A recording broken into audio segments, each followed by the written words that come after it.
오늘 주를 찾기에 갈급하나이다 라는 제목으로 함께 말씀을 통해서 은혜 받는 시간 되길 원합니다. 우리가 계속 기도에 대해서 또 기도의 어떤 자세에 대해서 우리가 계속 수요일날 지금 살펴보고 있는데요. 오늘도 갈급한 심령으로 기도하는 갈급한 기도에 대해서 우리가 좀 더 생각해 보고자 합니다. 갈급하다라는 거, 그건 어떤 말입니까? 갈급이라는 것은 목이 말라서 막 애타하듯이 그런 어떤 조급한 마음을 이야기하는 거예요. 그러니까 목이 마른데 물을 먹어야 되는데 물이 없어서 막 물을 찾는 그러한 것, 그러한 어떤 조급함이 갈급이다란 말로. 그래서 꼭 물이 아니더라도 다른 것으로 이렇게 표현합니다. 그렇죠? 뭐 사랑에 갈급하다, 뭐 은혜에 갈급하다, 뭐 그런 말 쓰잖아요. 그렇죠? 뭐 돈에 갈급하다. 그런 이제 갈급은 그런 어떤 목이 말라서 아주 간절한 것 같은 그런 조급함. 예, 그것이 이제 조급하다는 이 갈급하다는 말의 뜻이 되는 거예요. 근데 오늘 본문에서 뭐를 얘기합니까? 주를 향하여 갈급하다는 것을 얘기하고 있어요. 우리 성도들이 이 땅을 살아가면서 갈급함을 느껴보신 적이 있나요? 예, 갈급함. 예, 무엇에 갈급함을 느끼십니까? 물론 열심히 일하시다 보면 물이 먹고 싶은 그런 갈급함을 느낄 수 있어요. 그러나 그거는 잠시 있다가 물 한 잔 먹으면 해결이 되는 갈급함이에요. 그러나 더 심한 갈급함들은 많이 있어 보셨을 거예요. 돈에 대한 거, 그렇죠? 때로는 건강에 대한 거, 또는 여러 가지 문제로 인해서 그 문제를 해결되기를 위한 것, 그런 여러 갈급함들을 느껴보셨을 거예요. 자녀의 등록금이 없어서 애타하며 눈물을 흘린 어머니의 모습도 아마 있지 않았을까. 그렇죠? 저희 어머니가 저희 돌아가신 할아버지를 별로 안 좋아하셨어요. 왜 안 좋아하셨냐면 약간 자린고비시라고. 예. 그러니까 집이 뭐 형편이 좋지 않다 보니까 제가 고등학교 때인 것 같아요. 고등학교 때 이제 학교 등록금을 내잖아요. 지금은 이제 뭐 등록금도 안 내고 그러는데 옛날에는 등록금을 내려면 그것이 이제 우리 동생도 있고 저도 있고 그러니까 예, 2명 등록금을 내려면 이제 좀 힘에 부치고 그러셨던 것 같아요. 그런데 동생은 막 징징대고 여동생이라 징징대니까 먼저 줘요. 근데 저는 없다 그러면 네 하고 이제 그 다음번에 2차 그러면 또 없다 그러면 또 그 다음 3차 어머니 이번에 안 되면 학교 뭐 오지 말라는데요. 이제 그냥 그렇게 가서 얘기하는 거예요. 뭐 그렇게 졸르지도 않아요 저는. 그런데 이제 전 성격이 필요하면 얘기하기 때문에 어머니가 그걸 못 주면 그렇게 막 마음이 그런 거예요.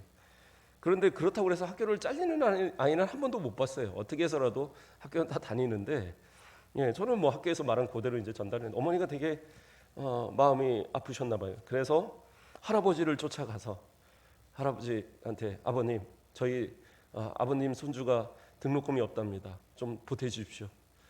그랬는데 준다는 소리도 안 하고 계속 이렇게 버티시더래요. 복덕방을 하셨었는데 한참 있다가 나중에 줄게, 며칠 있다 줄게 그래놓고는 가라 그래놓고 안 주셨대요. 그래서 돌아가실 때까지 마음이 별로 좋지 않았다 이런 얘기를 하시더라고요. 그냥 갈급하다라는 건 때로 그렇죠? 자녀에게 필요한 것을 위해서 내 자존심도 내려놓고 뭔가를 할 수 있는 것, 그런 게 어떻게 보면 갈급함 아닐까. 예.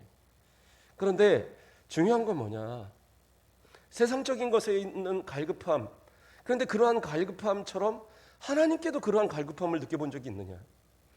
하나님이 아니고는, 주님이 아니고는 안 된다라는, 주님이어야만 한다라는 그러한 어떤 마음의 갈급함을 느껴보신 적이 있느냐라는 것. 기도하는데 저도 기도하는데요, 왜 응답이 안 되죠?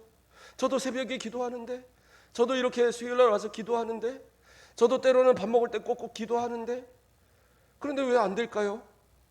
그런데 그 기도에 갈급함이 있었느냐, 우리는 한번 생각해 볼 필요가 있다는 거예요.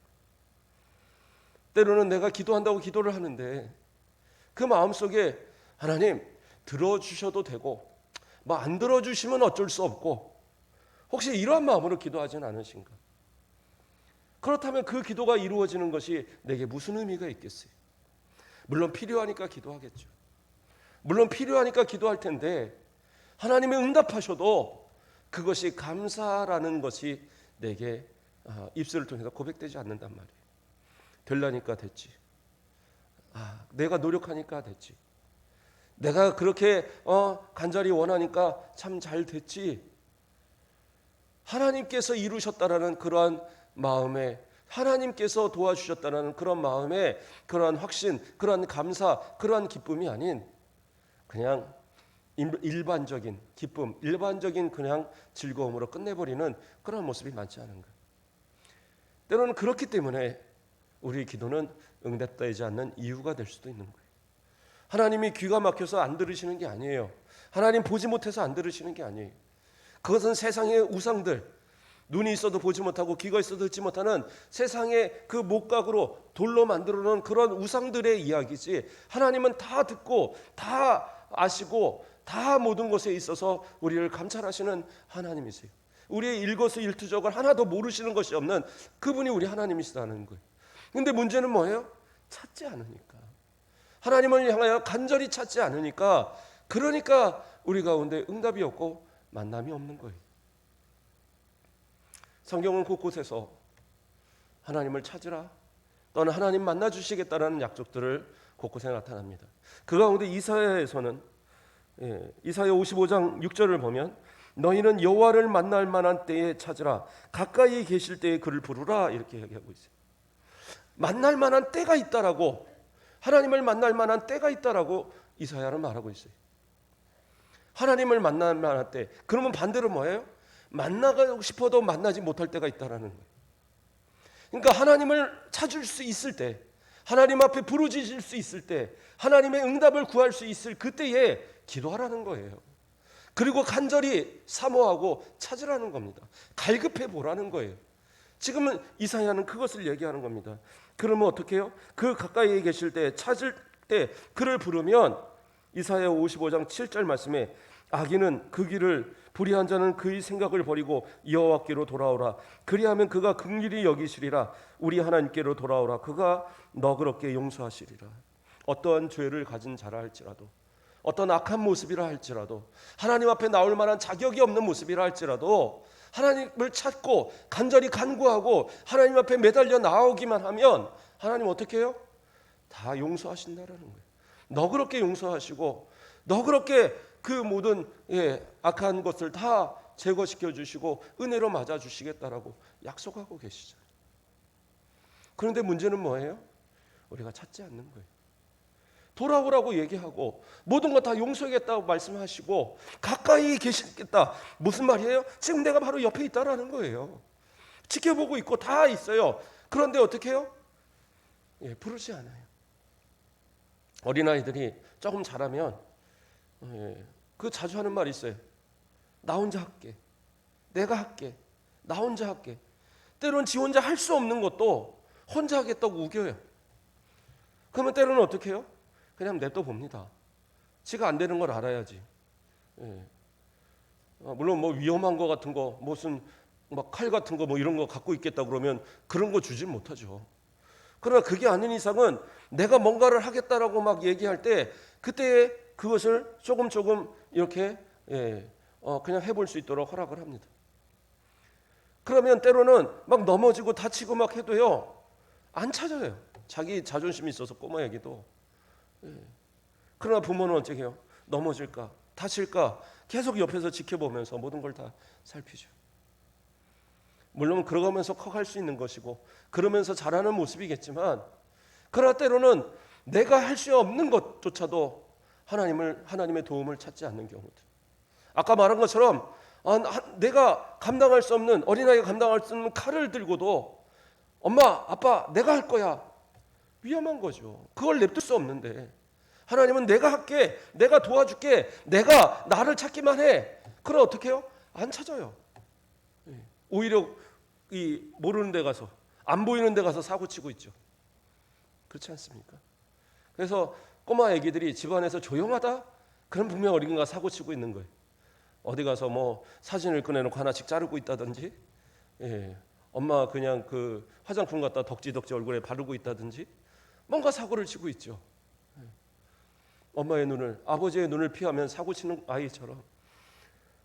하나님 앞에서 하나님은 찾고 하나님은 함께 하시고 하나님은 곁에 계시길 원하는데 그 품을 자꾸 피하고 그 하나님 앞에 기도하기를 원치 않고 하나님을 찾기를 오히려 거북해하는 그러한 삶의 모습, 그런 모습은 아닌지. 아니 성도들이 그렇겠어요? 아니요, 성도들이 그렇죠. 세상 사람들은 하나님 생각도 안 하고 살아요. 그런데 때로는 성도들이라고 하면서도 하나님을 거북해하고 하나님이 함께 하시는 것을 좀 거치장스러워하는 그러한 모습들이 우리 가운데도 있더라는 겁니다. 그러나 하나님은 여전히 우리와 함께 하시고 우리와 만나 주시길 원하시고 우리의 하나님 되기를 원하신다는 사실입니다.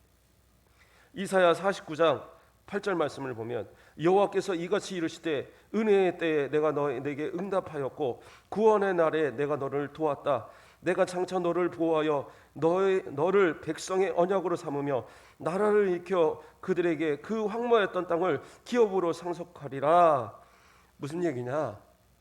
바벨론의 포로가 돼서 완전히 멸망당할 것을 예언하시고 그러나 그들이 회개하면 어떻게 해요? 결국엔 돌이켜서 다시 돌아오게 하실 것을 예언하는 장면이. 하나님을 찾기만 하면 아무리 막막한 상황, 아무리 도저히 돌이킬 수 없는 황폐화 되어진 그러한 상황에서도 하나님 어떻게 해요? 돌이켜서 회복시키겠다는 약속을 하고 계시는 겁니다. 우리도 마찬가지입니다. 아직 늦지 않았어요. 지금이 기도할 때고 지금이 주님을 찾을 때입니다. 이미 다 엎질러지고 이미 다 망가졌는데 어떡합니까? 이미 다 병들었고 이미 다 망했고 이미 다 안 되는 상황, 이 상황을 어떻게 해결하겠습니까? 그러니까 기도하죠. 그러니까 하나님 부르라는 거 아닙니까? 하나님이 해결하시거든요. 하나님께서 어떠한 질병도 고치시고 하나님께서 어떠한 망가진 것도 다 만드시는 분이 우리 하나님이세요. 왜요? 이 모든 것을 창조하신 하나님이 우리 하나님이시잖아요. 창조하신 하나님이 그 하나 고치는 것, 그 하나 그 망가진 걸 다시 세우는 것, 이걸 못 하시겠어요? 하나님의 아무것도 없는 가운데서 창조하신 그 능력으로 우리의 삶을 회복시키는 역사들이 있게 될 것이라는 겁니다. 그래서 이어서 나오는 9절부터 이런 말씀을 합니다. 내가 잡혀있는 자에게 이르기를 나오라 하며 흑암에 있는 자에게 나타나라 하리라. 그들이 길에서 먹겠고 모든 헐벗은 산에도 그들의 풀밭이 있을 것인즉 그들이 줄이거나 목마르지 아니할 것이요 더위와 볕이 그들을 상하지 아니하리니 이는 그들을 긍휼히 여기는 이가 그들을 이끌되 샘물 근원으로 인도할 것입니다. 뭐예요? 하나님께서 도저히 안 될 것 같은 상황에서 하나님이 이끌어내서 복된 역사함으로 인도하신다라는 거예요. 조금 세부적으로 다시 보면 뭐라고 그래요? 길에서도 먹게 하시겠다. 하나님 뭐라고 그러세요? 그 망가져서 완전히 더 아무것도 없어진 그런 상황, 저 이방의 종으로 전락한 그들을 하나님 돌이켜서 이끌어내시는데 어떻게 해요? 길에서도 먹게 하시겠다. 아니 길에서 먹을 것도 없는데 어떻게 먹어요? 이스라엘 백성들을 광야 40년 동안 만나 매출하기로 먹이셨잖아요. 그들이 수고하여 노력하여 농사짓지도 않았지만 그들이 가축을 키워서 무슨 크게 유목을 하고 막 그런 것도 아니었지만 하나님 어떻게 해요? 그들을 먹이도록 그래도 그들에게 만나로 매출하기로 배불리 먹이시는 은혜가 있었단 말이에요. 그 하나님이 오늘날 우리에게도 함께 하신다는 사실이. 그러므로 부족하면 없으면 기도하시면 돼요. 하나님 먹여주세요. 일용할 양식을 주세요. 하나님 제게 채워주세요. 지혜도 부족해요. 채워주세요. 건강도 부족해요. 채워주세요. 하나님 어떻게 해요? 길에서도 먹이겠다고 약속하고 계세요.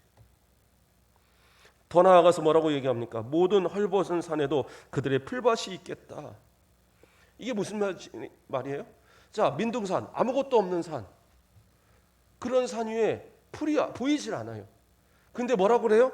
그 가운데에 그들에게 풀밭을 주시겠다.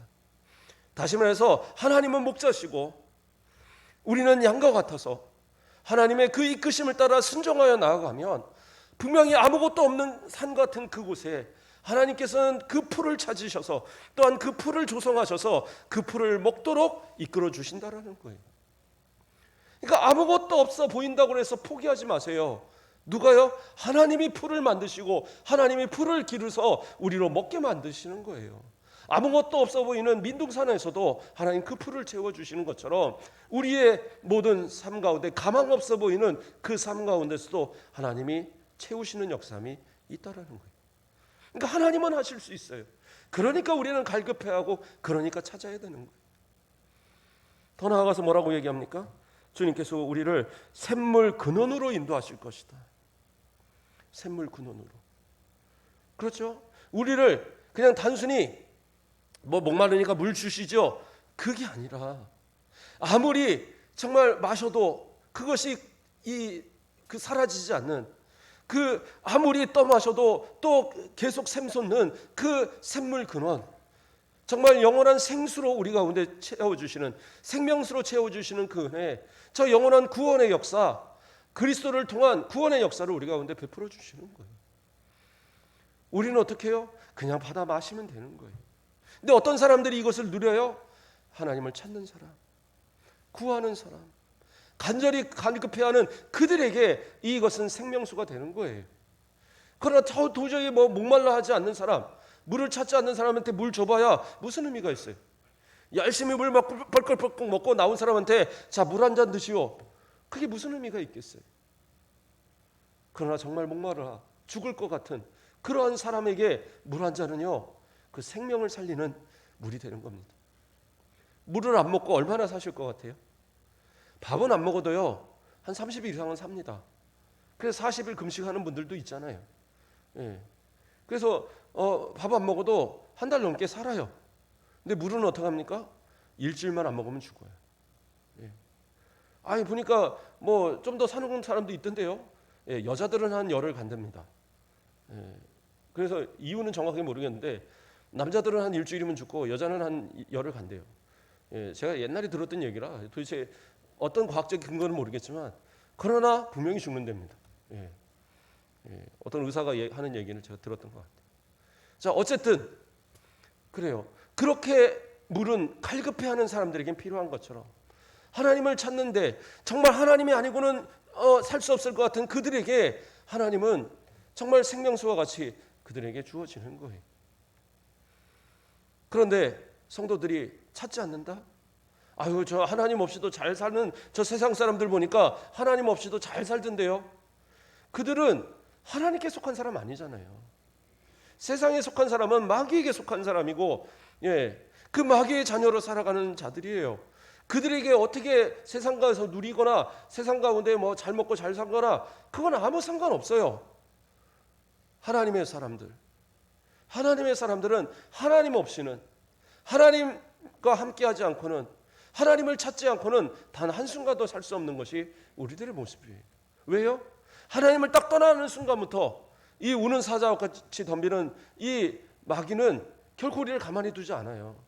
자신들의 밥이다 생각하고 이리 물이 저리 물어뜯고 정말 온 몸이 온 영혼이 다 만시창이 되도록 그렇게 만들어 버리지 그대로 두지 않는단 말이에요. 모든 것 다 잃어버려서 하나님을 더 이상 찾지 못하게 만들려고 완전히 그 영혼마저 망가뜨리려고 애를 쓰지 그냥 두지 않아요. 그러면 우리가 평안하고 정말 기쁨으로 살아가려고 한다면 우리는 어떻게 해요? 하나님을 찾고 하나님의 품에 어떻게든지 아버지 품에 하나님 품에 그렇게 있어야 되는 거예요. 예. 그 왜 동물의 왕국 같은 거 보면 그렇잖아요. 예. 막 그 소떼들 막 가는데 어린 송아지. 예. 그 송아지 난 지 얼마 돼 갖고 막 힘도 못 쓰는 송아지. 그런데 그 물길을 건너야 되더라고요. 그 물길은 어떻게 잘 건넜어요.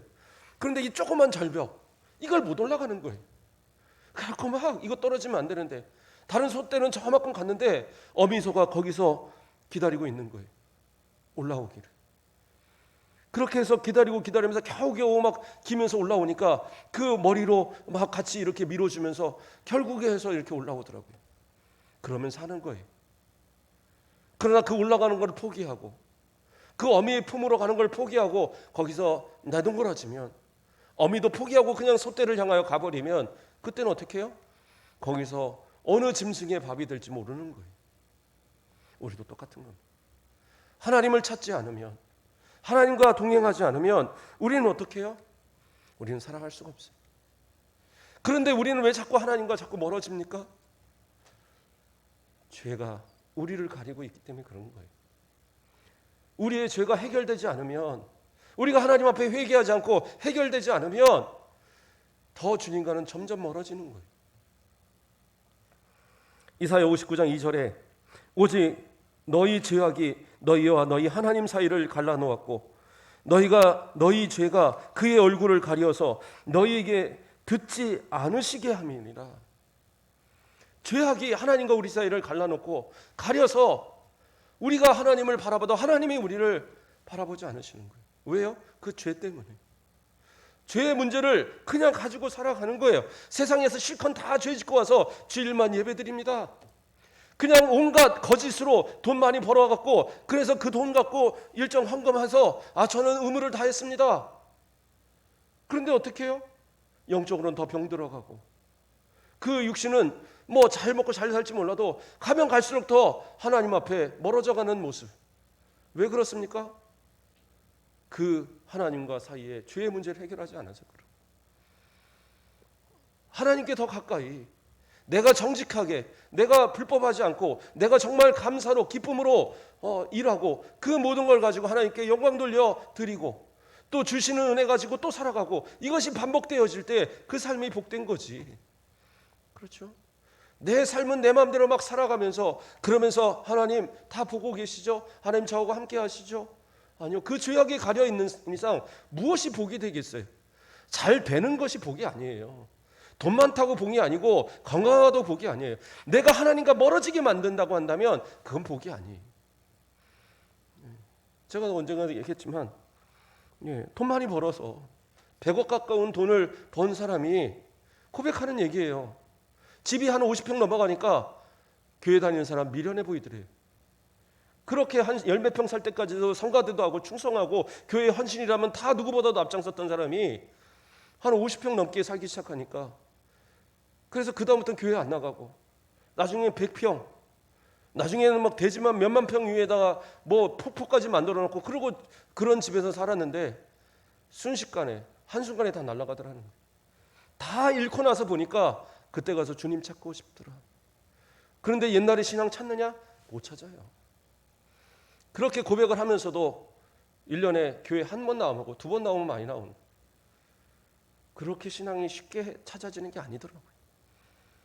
하나님 앞에서 우리의 죄악의 잘못된 것들을 다 제거시키고 예수 그리스도의 피로 깨끗이 씻음 받고 그리고 더 이상은 죄와 더불어 살지 말고 하나님을 붙들고 하나님을 찾고 하나님 앞에 매달려서 그러고 살아가는 그러한 모습이 되어야 되는 거예요. 오늘 본문 처음에 읽었던 본문에서도 시인은 뭐라고 얘기합니까? 사슴이 목말라서 그 시냇물을 찾듯이 나의 영혼이 주를 향하여 그렇게 갈급하다라는 거예요. 이 이야기 뭡니까? 지금 내가 하나님을 찾고자 하는데 하나님이 찾아지지 않더라. 그 고백하고 있는 거거든요. 어떻게 보면 내가 평안할 때 하나님과 교제하고 평안할 때 하나님 앞에 더 열심히 했어야 되는데 내가 평안할 때는 하나님을 찾지 않다가 이제 하나님을 찾으려니까 안 되는 거죠. 그러니까 사람들이 향하여 손가락질하면서 내 하나님이 어디 있느냐? 하나님이 믿는다 그러면 너 그런 모습으로 살아? 물론 신앙생활 똑바로 해도 그런 모습은 나타나요.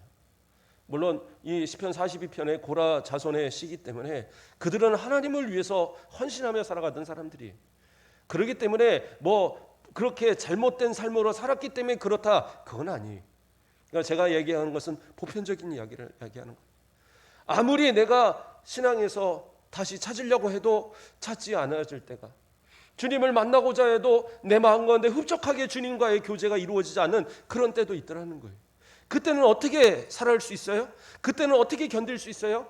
이전에 하나님께서 도우셨던 그 은혜를 기억하고 이전에 하나님과의 그 정말 끈끈한 교제를 가졌던 그때의 신앙을 기억해서 그것을 찾고자 몸부림치는 모습으로 다시 회복되어야 되는 거예요. 그러니까 시편 42편의 마지막에 가서 뭐라고 얘기합니까? 시편 42편 11절에서 내 영혼아 내가 어찌하여 낙심하며 어찌하여 내 속에서 불안해하는가? 너는 하나님께 소망을 두라. 나는 그가 나타나 도우심으로 말미암아 내 하나님을 여전히 찬송하리라. 내 마음에 내 안에서 정말 낙심하고 힘들어하는 나 자신을 향하여 외치는 거예요. 너 이러면 안 돼. 하나님 끝까지 찾아. 끝까지 하나님 매달려. 그렇게 이야기하고 있는 거예요. 하나님을 향해서 우리 한번 매달려 보자고요. 그래도 하나님께서 어느 때는 그렇게 기도했는데 왜 하나님 이렇게 불러가실까요? 왜 먼저 저 천국으로 불러가실까요? 그렇게 건강이 회복되기를 원했는데 왜 하나님 불러가실까요? 그럴 때도 있잖아요. 그런데 제가 이사야 57장 1절에서 2절 말씀을 보면서 마음에서 그러한 해답이 생겨지더라고요.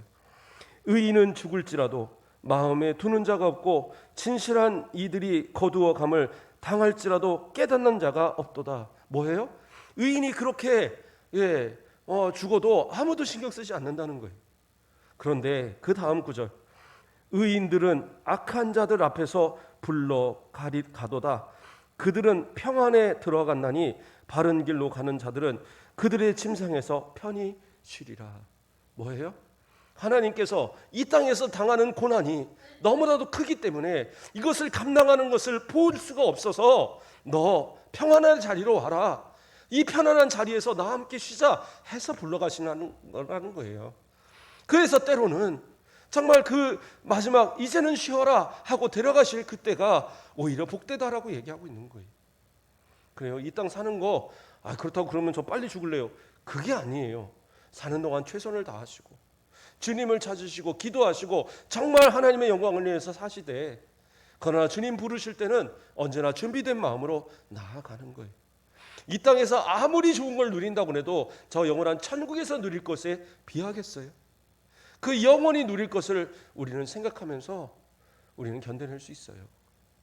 그리고 이 땅의 어떤 상황에서도 하나님을 찾는 그 갈급함, 그 간절함, 이것은 잊어서는 안 된다라는 거예요. 주님을 찾을 때 주님이 우리와 함께 하시고 주님이 응답하시고 주님이 우리를 영원한 복으로 인도하시는 거예요.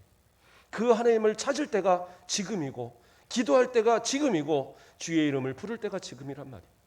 찾고 찾는 우리 성도들에게 만나주시고 은혜로 채워주시는 복된 역사가 있기를 주님의 이름으로 축복드립니다. 기도하겠습니다.